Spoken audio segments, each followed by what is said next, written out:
Today, at this current state, AI can write programs better than 99% of the coaches out there. In the long run, coaches sometimes believe that growing coaching is a factor of marketing skills, but it's not. It's a factor of quality of service. Still, when you're starting out, you should not use paid media. People are not buying features. People are not buying coaching. People are buying coaches. They are buying you as a person. They can speak in Malayalam. You can speak in Hindi. You can speak in Tamil. Doesn't matter. But you should be able to communicate the fact that I am the right person for you, and I will be able to help you reach the goal. So they can speak it. When you're right out of an academy as a fitness coach, you don't know anything. You have absolutely no idea how to coach people. And that's something that coaches need to accept. Always be willing to learn. Always be in a position where you look at people, information with perspective that you don't know enough.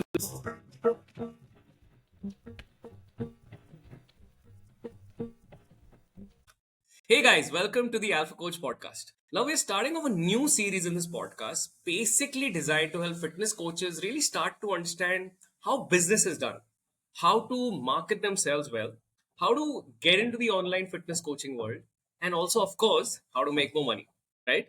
So the first guest today is Vishnu Venugopal, a dear friend of mine.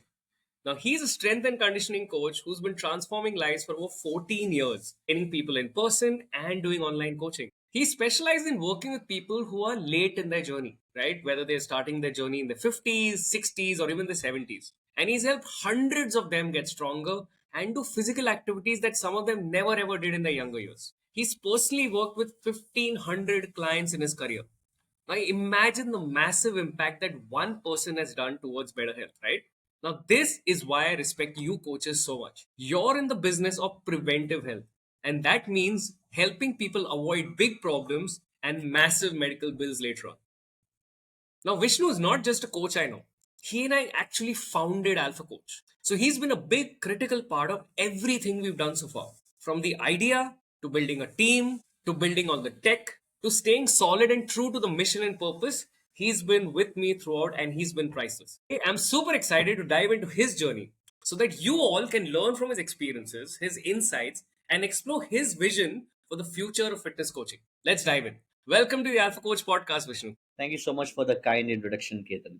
Pleasure to be the first guest here on this podcast. Great. I just want to check up. So, how did you decide to become a fitness coach? Like, what made you want to do it? Okay, so I started off my career as a software engineer. So and during that time, I always wanted to get into the space because I was exercising, and there was no clear idea that I didn't get into fitness industry thinking that I want to help people or anything of that sort. I at that point of time, probably in the early 20s, thought that it was cool to become a trainer. So that's the reason I got into fitness industry.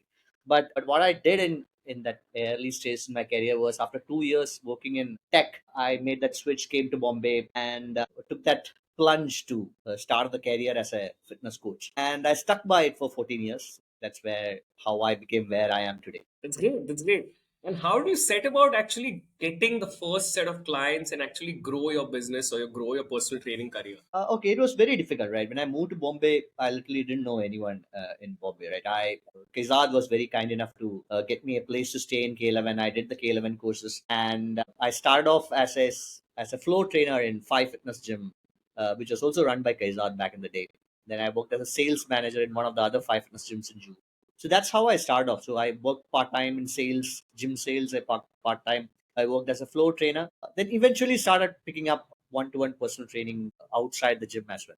All these, the first few clients came purely from contacts I have built in Bombay during that first year. I think Lily's excited about being on the podcast as well. Then you said you also do online coaching, right? So what actually got you started towards not doing that in-person physical training that coaches love to do? What got you excited about online coaching and how do you really transition to it? I wanted to do online coaching from the very beginning, but it never worked out. So I looked up at brands like Lean Bodies Consulting, etc., which was big at online coaching about 10, 15 years back. And I thought that model was really, really good because you're not limited by geographical boundaries. I thought online coaching was a lot more scalable. I attempted doing online coaching a couple of times initially, and it did not work out.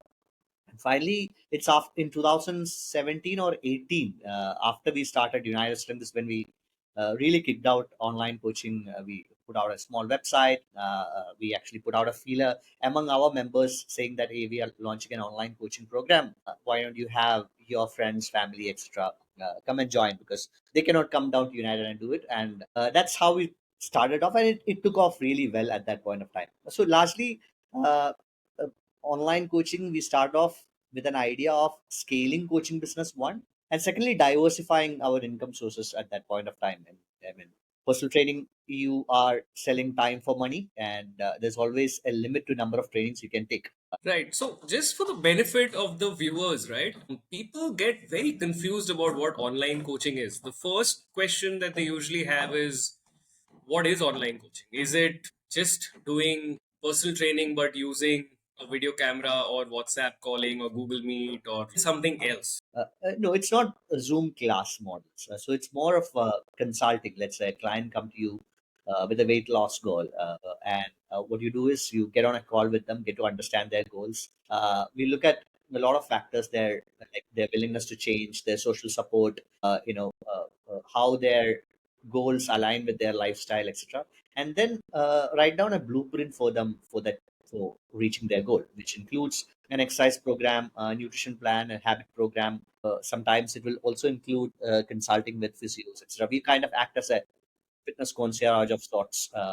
And then you don't uh, meet them in person or over Zoom calls for workouts.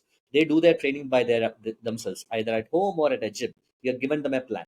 And what you do is the coach act as a compliance partner. We kind of work with them week over week. We do something as a weekly check-in where we check with the client how the last week went, and we give them feedback week over week and help them with compliance, right? So the struggle with people reaching their goals is never about having a perfect plan. It's largely about being compliant to the plan and having an accountability partner. That's what the coach becomes So in this this is context. facilitation and then making sure that they are being compliant and you're holding them accountable versus actually giving them the time and being with them either on video or in person. Is that what it is? Yes, correct. So an online coach typically spend 2 to 3 hours a month there with the client, maybe much lesser in many cases, and that's about it. But then you are adding a lot more value in terms of helping them stay accountable. Like many personal trainers, they don't track what the client does outside the gym. They only track what the client does inside the gym. An online coach has a responsibility to track things the client does outside the gym as well and inside the gym, and keep them accountable to doing what they should be doing to reach their goals. So they're there with them throughout, literally not just with them for that 1 hour in the gym, but they have access to his or her knowledge, intellect, expertise, and support throughout the day because they're always connected to them and they're always talking about compliance things. Yes, so we obviously set some boundaries around how often you connect. If somebody message, we of course respond back to them within 24 hours. Some most of the times immediately if you are available. And after the first couple of months, the clients also does not need that level of handholding. They need to connect with you only once a week, and as and when required, once a week, once in 2 weeks, we get on calls where we kind of get on a 30-minute call, discuss with them. Now, this model of coaching has become very popular in India. There are large brands running very successful online coaching businesses, and many small individual coaches like myself who does it at a personal capacity as well. It's great. It's great. So, and what's worked best for you to actually grow your business? So, and do you use a lot of social media? Do you need to create a lot of content? How have you grown your business in general? Mm, No, I don't. I hardly have a social media presence for that matter, right? So, coaching is a uh, reference and a retention business. And that's the beauty of fitness coaching. If you are a good coach, your clients will continue with you for quite a long period of time. You will hear many coaches would say, "I do only 3 month retainers, where I work with clients only for 3 months and provide them to with skills and tools to do it for the rest of their lives." I mean, that's never the case because clients always see value in having an accountability partner, regardless of whether they know what to do. Like you, I know you. You work with a coach even today. You know everything that you need to know. You work with the top coaches in the world, right? You still continue working with coaches, right? So that's how it is. So this is a kind of service where people will need uh, your service around the year. So It's a retention and referral business. If you are a good coach, what happens is you get a lot of referrals from your existing clients. Your clients keep on renewing with you, so you always again have a limited capacity unless you are scaling your business with multiple coaches under you. So let's say your capacity is 50 clients, you will reach that in a year if you are doing it right. Now the challenge is usually getting the first 5 to 10 clients. They're probably having a good social media presence will help a lot. Uh, you know, uh, and in today's day and age, it is mandatory to have a social media presence. Probably what I'm doing is not right. From if I want to grow my business, what I'm doing of not being really active on social media will not work. You need to have a basic presence on social media. You should be putting out content that connect with your potential customers. All those things are required, but on the long run, uh, coaches sometimes believe that growing coaching is a factor of marketing skills, but it's not. It's a factor of quality of service delivery and not really marketing. That actually brings me to my next question, right? Most coaches think about growing clients as, getting more leads, right? Everybody started using the word leads now as opposed to say inquiries or potential clients. Started saying, okay, you know what? I want to just start putting out ads. They start boosting their posts, or they want an agency to start running ads for them. They start spending 5, 7, 10,000 rupees a month, and then they realize they're getting 100 leads. But most of these leads on their DMs are people asking them for supplement advice, or just want to chat with them because they feel they're a good coach somewhere where they're getting access to him or her. But not one of them sometimes even shows up on a call to discuss, and therefore there's zero clients that come out. What is your take on paid media for coaches starting out? When you're starting out, you should not use paid media. Your customer acquisition cost is gonna be very expensive. Large brands, large coaching brands which has raised VC money, spend 5 to 7,000 rupees to get one paid customer. So most of the coaches will not have that kind of money to spend to get clients from social media. So you can look back at why and when people purchase coaching, right? Buying coaching is not like buying products. It's not like buying a good backpack or a good pair of sneakers, right? Coaching is a service where the user have to put in some time and effort to get results. It's not like a haircut appointment, you go get a result immediately. And coaching is a decision where you're purchasing someone service where you are assigning that person to be your accountability partner. You are also signing up for somebody constantly checking in with you, right? People does not take that decision by seeing one ad.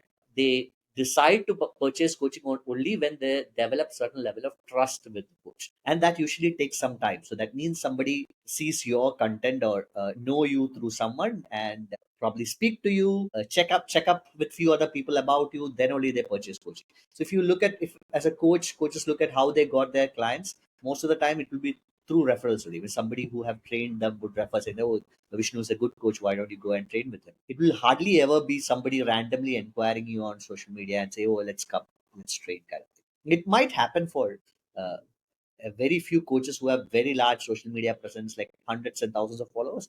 But if you are somebody with 10,000 followers or below that, it's less likely that people are gonna see you and then suddenly come and start training with you.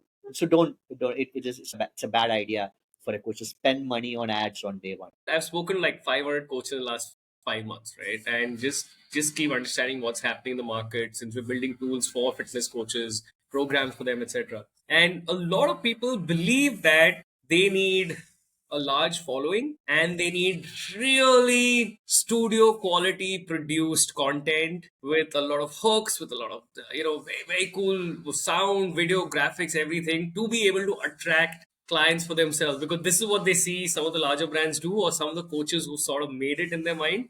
What's your take on that versus what you're saying is very different, saying that you're saying people don't buy coaching, but they're literally looking for trust, and they're saying that if I'm going to give this person 2, 3, 4 months of my life, pay them money, give the effort, put in the discipline, take up the sacrifice, all of that, you're saying that then would these cool, snazzy, cool, sexy features be attractive for them enough to buy it, or what? How do you think people actually make a decision in your People experience? are not buying features. People are not buying coaching. People are buying coaches. So they are buying you as a person. So Can you Whether elaborate on that? Can you elaborate on this point? there's a saying that people buy coaches, not coaching. In the sense, when somebody is purchasing a service, they are purchasing you, right? And they are the trust in you, the trust that you can deliver. That's what they are purchasing.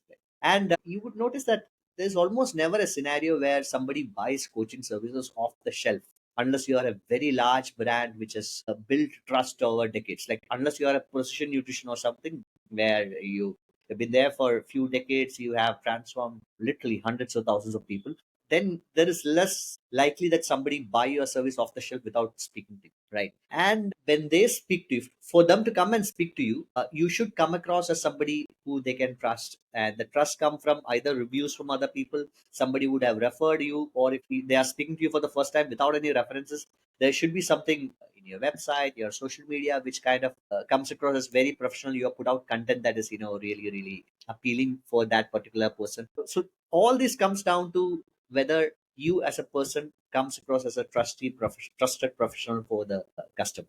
So that's how coaching service purchases happen. And then when they speak to you, you should be able to communicate the fact that you can help them reach their goals. So if there's one single skill a coach should develop, it will be better communication skill. When I say better communication skill, that doesn't mean being able to communicate in English or anything like that. You can speak in Malayalam, you can speak in Hindi, you can speak in Tamil, doesn't matter. But you should be able to communicate the fact that I am the right person for you and I will be able to help you reach the goal. And being a good communicator means you don't come across as desperate, you don't come across as insecure, you don't come across like somebody who is there to close a sale, but you come across as a mentor that they can trust.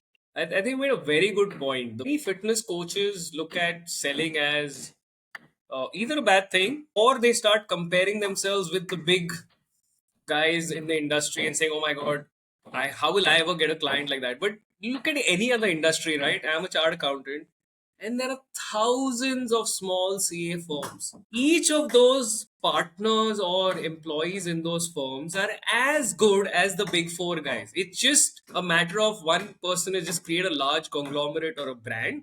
But each of those individual CAs are as good, worth their salt, with as much knowledge, as much experience. And if they're talking to a client, they're speaking with as much authority. But a lot of people, that these fitness coaches that I've seen, and this is our industry now, is that they just feel a little bit underconfident, and they just feel like, oh my God, how am I going to be able to sell this, right? And then the other point on language, I think we live in India, right? Everybody doesn't need to know English, and everybody doesn't need to know Hindi or Malayali or Marathi. Yes, we live in certain states. Yes, we need to know some languages, but I think the large majority can get by speaking a different language compared to what we may believe is cool or is required or necessary to do a certain task, right? As long as I can get my thought across to you, whether it's in English या मैं हिंदी में बात करूं, as long as you understand it और आप वही कर पाओ, then I'm fine, right? हमारी बन सकती है. I can actually coach you. Yeah, 100%, 100%. So a larger chunk of my customers when I start off online coaching was Malayalis living in US. I mean, it was not a coincidence. And again, many of the coaching sessions were in Malayalam. It was not in English. And it worked, and people have stuck around with me for a very long period of time. So Yeah, and I think there are enough number of people who speak your language, whichever language you speak in India. I think there's a large enough market. Even if you feel like you don't know Hindi or English or any of these languages, your regional language you can speak with, and there are enough people in India and across the world. We populated everywhere. So now, if I were to ask you, if for anybody actually just starting out, right? What are the two, three things that you would give them to say this is how you can start off? Say there's a new fresher who's finished their diploma in personal training, or they've done a specific sports nutrition course or some nutrition course. How do they go about actually starting off their online coaching? What would you tell them or give them guidance towards? okay, so this is probably very very specific to fitness coaching industry or fitness coaches in general. There is something known as a Dunning-Kruger curve. You know about it. Basically, that means when you are new, you're right out of the academy, right out of school, you kind of feel that you know everything, right? I mean that just means your confidence level is very high, your expertise is very low. So when you build expertise, your confidence level comes down because you start feeling that oh my god, I mean I don't know enough, and then you actually become an expert when you actually become really an expert, your confidence levels goes back up, right? So that's the Dunning-Kruger curve. When you're right out of an academy as a fitness coach, you don't know anything. You have absolutely no idea how to coach people. And that's something that coaches need to accept, that when you read stuff from textbooks, you kind of learn stuff from academies, you don't know coaching. You know the science, you know the anatomy, you know kinesiology.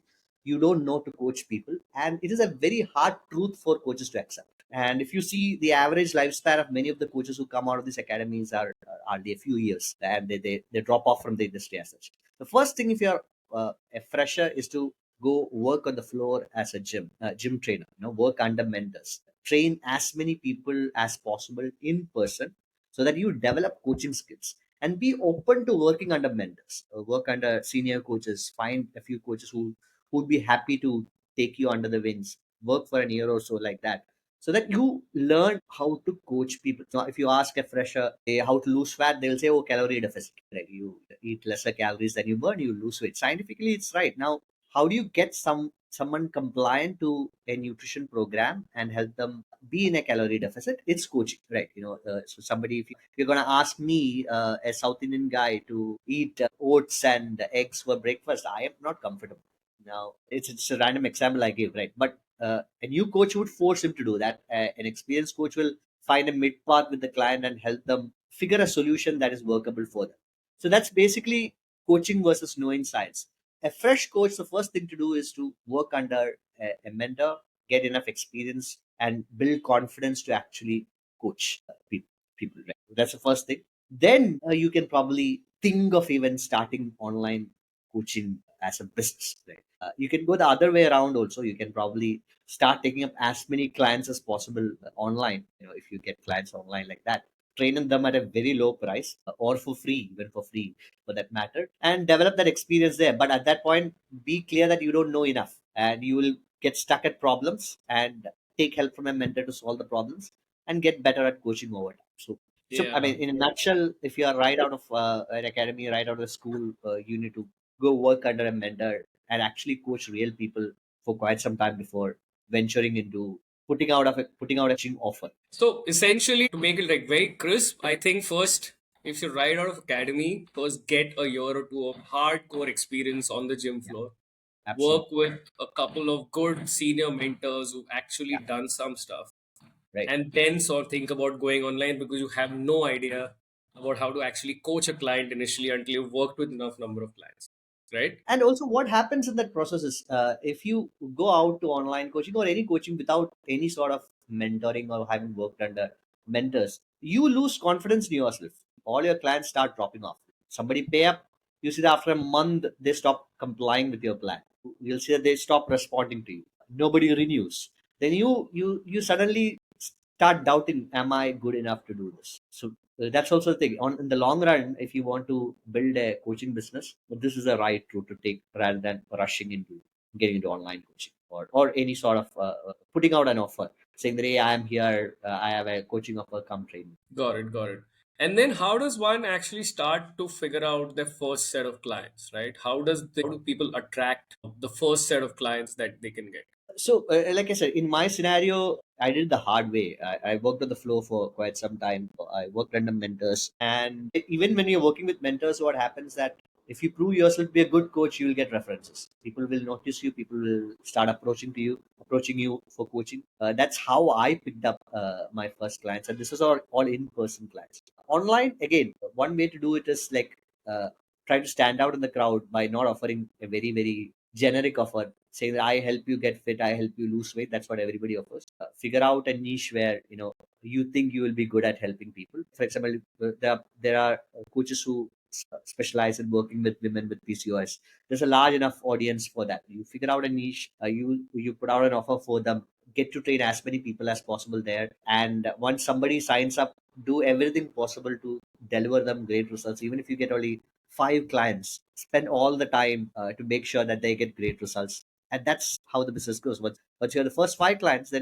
if you deliver great results, then your business will start. Yeah, then it sort of plays on its own flywheel and starts to grow. Yes. But this is one point I want to dig a little bit deeper into, right? Like you mentioned the word niche. Just for the benefit of our viewers, what exactly is a niche and how does one know what his niche is, right? How do I find my niche? If I am just a coach, I've got a personal training diploma, I've done a regular nutrition course. What is my niche? How does one figure this out in the first place? So usually, a niche is something which is largely a specialization. It doesn't mean that you become a super specialist in doing something, but it is basically it's something that you enjoy doing. Plus, you're good at doing.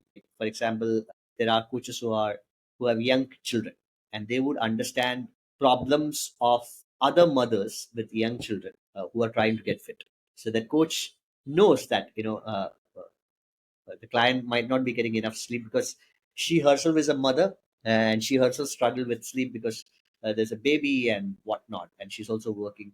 So they would be able to relate with that particular clients better. So if that coach goes out and put out an offer saying that my I specialize in working with young mothers with a busy job, then suddenly it becomes relatable for the client also. She's also going through the same thing, and that becomes a niche for you to work with. And people at the same time, a 23-year-old boy goes out and put out a niche that I work with women in their 30s having young kids. The client also might not find it relatable because I mean, how will that guy gonna help? Right? I mean, it's a young boy. He's right out of college. Right. So niche is something that you are good at solving a problem for one.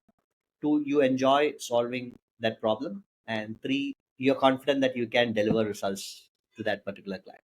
And now, I would if add you could, one more point there, right? So yeah, this is something you love doing. This is something you're good at doing. The third is that this exists as a real problem. So, that people have a burning problem. It's not like a little irritant, which nobody's willing to, really trying to solve. And the fourth, I think the biggest point is that people are willing to pay to solve this yeah. problem, right? I think people should be willing to pay for it. And there's a large enough market that actually makes sense for you to actually go and address, right? So I And think you should these also four come across circles as really. somebody who can solve this problem. For example, somebody without a physique who does not say that I help people get on stage. You yourself does not look that in that shape. So the clients will find that person unrelatable, right? I mean, how are you going to get me in shape because you yourself are not in shape, right? So that means you should also be in a position where you can offer that service, right? And everybody's coach is a nobody's coach, right? There are a lot of coaches who would say that I would train a 18-year-old girl. I'll also train an old man. I'll also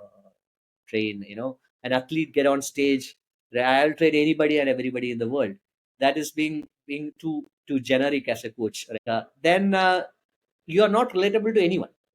So if you niche down to one particular category and start working with that kind of customers, a lot of that everybody will see you helping a particular kind of customers get results, and then similar customers start coming to you. You started being recognized as somebody who is an expert at solving problem for one category. A very silly example, but if you, I mean, tell me if I'm wrong, right? If you are to become a very generic coach, and if there are so many generic coaches out there, then you become like a vanilla ice cream that every ice cream company offers. And then Yeah, customers literally go for the cheapest one. So if you find a ice cream cup of 100 ml for 45 versus 38 or 34, people end up buying the 34 wala cup, right?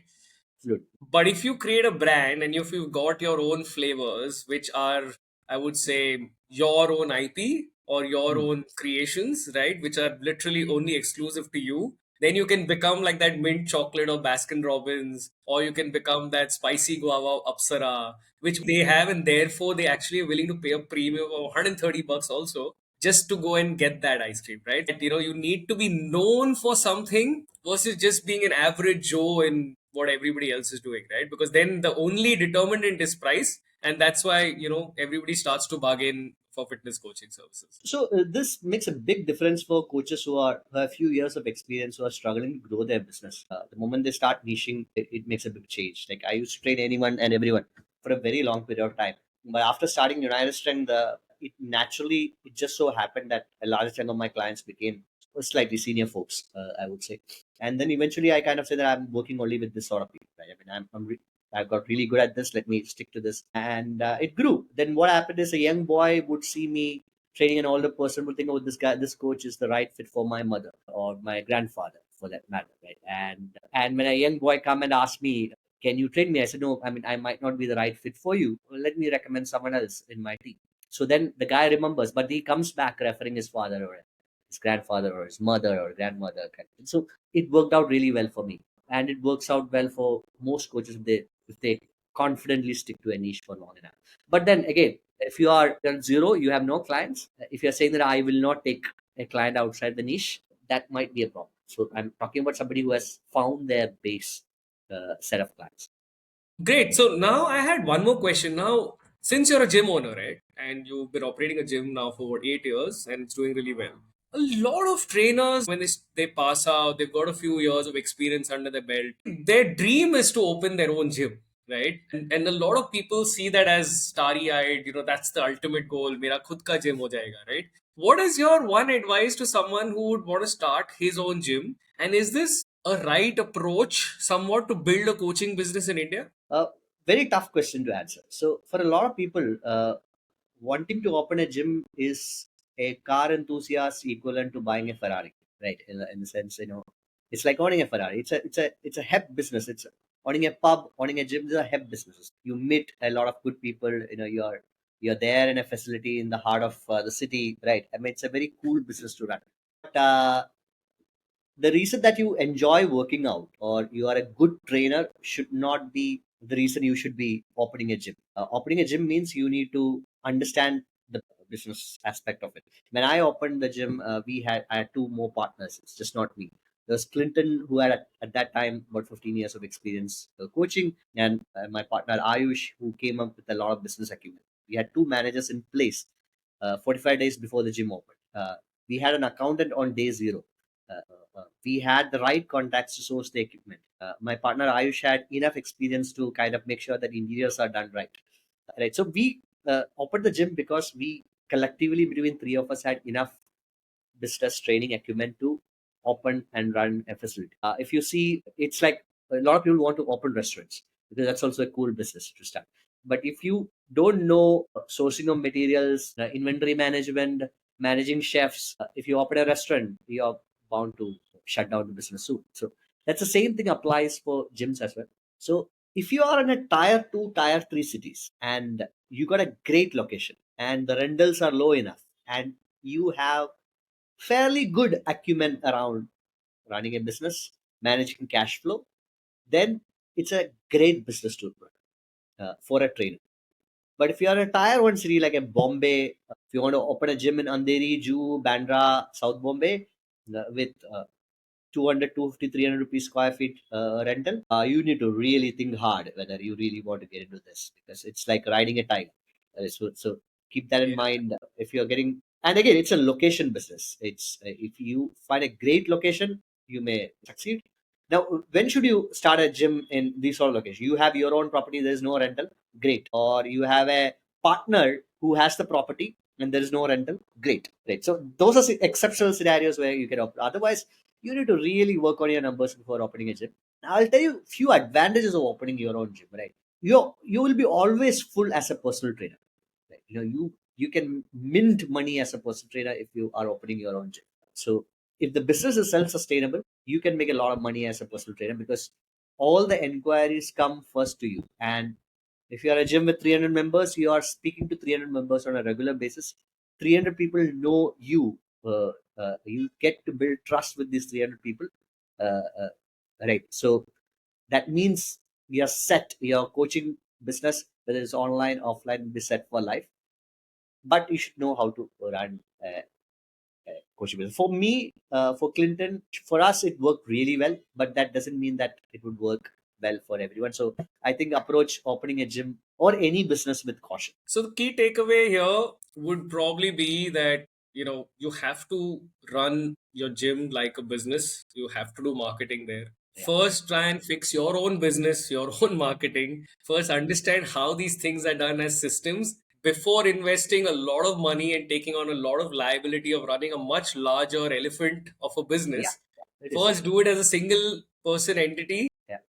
make sure you're able to do it and execute that well, and then go in and jump into something which is a much larger investment and commitment of sorts, right? One thing to do if you are really keen on starting a gym is go speak to 10 gym owners who have run gyms successfully for at least 10 years, because On an average, most gyms shut in 5 to 7 years. Most gyms, if you see. Yeah. So somebody, if you see a gym running for 10 years, go speak to them, and also go and speak to gyms which shut down. So why they shut down, and I also check the gyms which ran for 10 years and see what is relatable, what is not relatable for you before jumping into starting a gym, because there's a huge capital investment for starting a gym. Equipments are expensive. It's a depreciating asset. You have to pay deposits. I mean, which is locked in for as long as you are there. There is rental which starts immediately as you start of the gym. So do your research before starting. Yeah, I completely agree. I mean, I used to run a gym, right? Of course, we ran it for 4 years, doing really well. Just that then COVID happened and things just hit the ceiling and stuff like that. So that was unfortunate. But I can vouch for the fact that whatever Vishnu's been saying,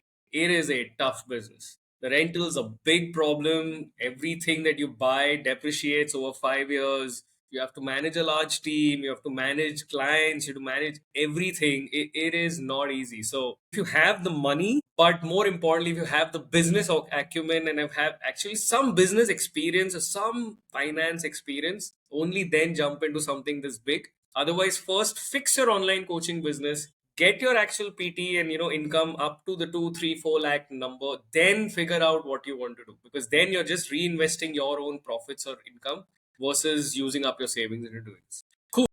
So Vishnu, we're coming towards the end of the podcast, and you've answered everything in a lot of detail. Just want to check, what do you think is happening in the world in general right now? There's a lot of AI. Like everything is done by AI. There are apps which are run by AI. People are creating content on AI. People start creating videos and influencers using AI. Where do you think fitness coaching is going to go? And will AI retreat take away the jobs of coaches? So I will kind of repeat a statement which has been become very cliche in the past. This thing, because a lot of business leaders has been using it. So I'm copying it, but that is real. People are not going to get replaced by AI. People who use AI will get replaced by people who do not use AI. AI is more of an assistant to things. And I know a lot of coaches still think that AI cannot write programs as good as they do, but they are wrong. Even today, at this current state, AI can write programs better than 99% of the coaches out there. But it is given the right prompts. And it's going to get phenomenally better over the next few years. But coaching is going to be one job that will never get replaced by any tools. It's my belief. I could be wrong, but like we said discussed earlier, giving a plan is only 10% of coaching.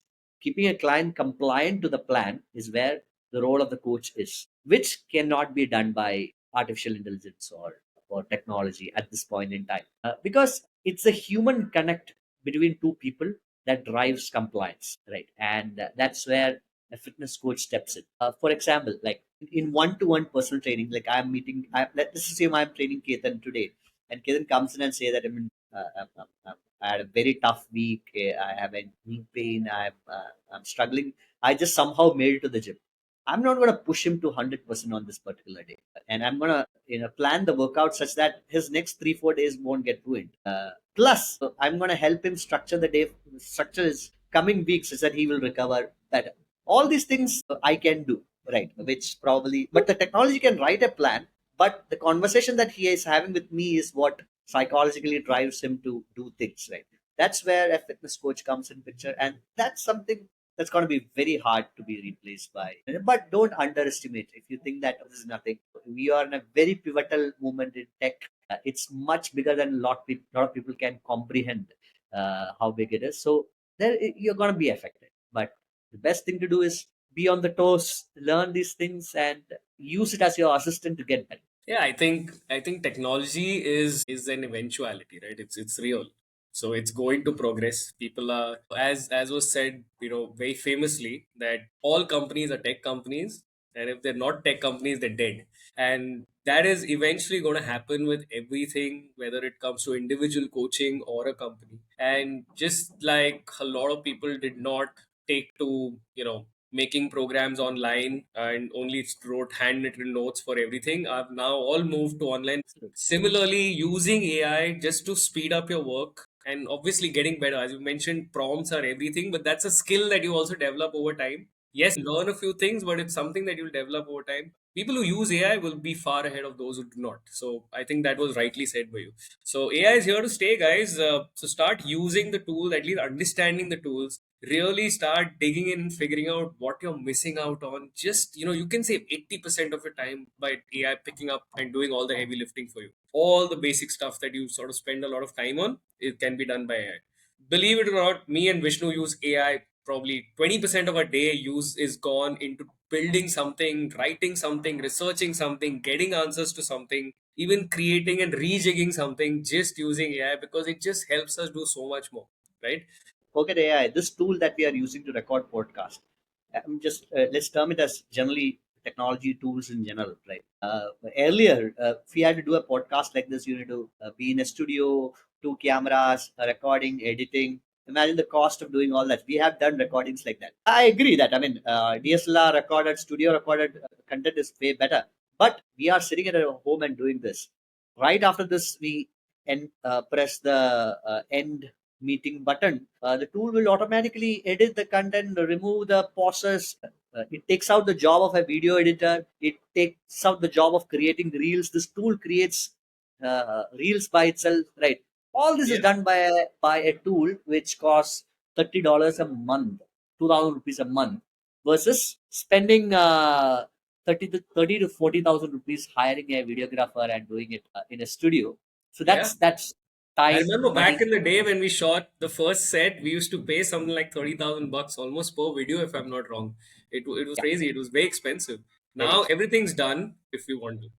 Great. I think, Vishnu, just one final question for you, right? So, what is, in your opinion, right? And you can only choose one, okay? What is your one, say, non coaching skill or element that a coach should probably work on developing to succeed in this fitness coaching industry? Just choose one. Is it, say, his own physique that'll make the most difference? Do you think it's marketing and sales? Do you think it's communication skills? What do you think that it might be? I would say it's communication skills, but it's a little deeper.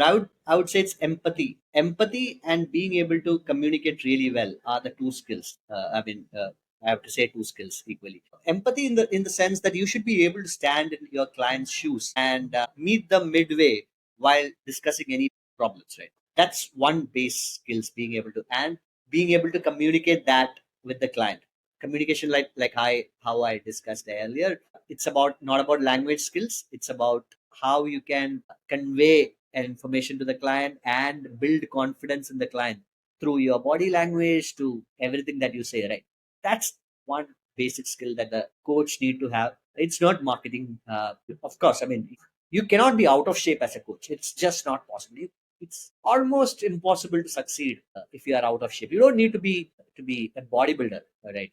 You don't have to be super aspirational in terms of physique as well, but you cannot be out of shape. That though is a Yeah, you don't have to have like an Instagrammable body, but you need to look like you lift. Right? I mean, you're a fitness coach. You have to walk the talk. Just like I say, you can't expect to hire a stylist who dresses up badly themselves, right? So of course you have to walk the talk. Perfect. So final thoughts, Vishnu. Any advice for coaches, new, experienced, intermediate, anyone? What is your advice as a fitness coach to what would be your mantra to them to succeed? I'm not. I don't know. I'm qualified to give people mantras to success and all, but yeah. I mean, I will give to not for experienced coaches, new coaches. That's something that I discussed earlier itself, right? Always be willing to learn. Always be in a position where you look at people, information with a perspective that you don't know enough. Don't be overconfident about your skills on day zero when you're starting off as a fitness coach. I put that out because I interact with a lot of coaches, and I see a good chunk of coaches coming out of schools feeling that there is nothing more to learn. That should not be there. Be in a learning mode throughout if you want to become better skilled at coaching, and all your problems around being able to be successful in terms of money or being able to be successful in terms of helping clients deliver results all get solved if you become a better skilled coach. And you become a better skilled coach when you start looking at the world with a perspective that you don't know enough. And there's a lot more to pick up from others, senior coaches, other people, even the clients you train. Yeah, I think the best skill that mostly I've seen among successful people is that they're willing to learn and say, put aside what I already know, empty my cup and say, there is probably something else that I don't know, and therefore I'm willing to learn. Or in the words of the famous Steve Jobs, it's basically to stay hungry, stay foolish, Yeah. and really get out there and just be the best at what you can do. Perfect, perfect. Thank you so much, Vishnu, for having done this. I think our viewers are going to see a lot of value, and therefore I think I'm very excited that you are the first guest on this podcast, and I'm super excited to see who all we bring on next. So thank you so much, guys, for watching. I hope you guys enjoyed today. I hope you had some takeaways, some good learnings. If you have anything, you can always Instagram us, DM us on our personal profiles. Vishnu, where can they reach you? I have an Instagram account. It's Coach Vishnu. Perfect, perfect. Thank you again, everyone, and thank you again, Vishnu. Have a great day. Bye, guys.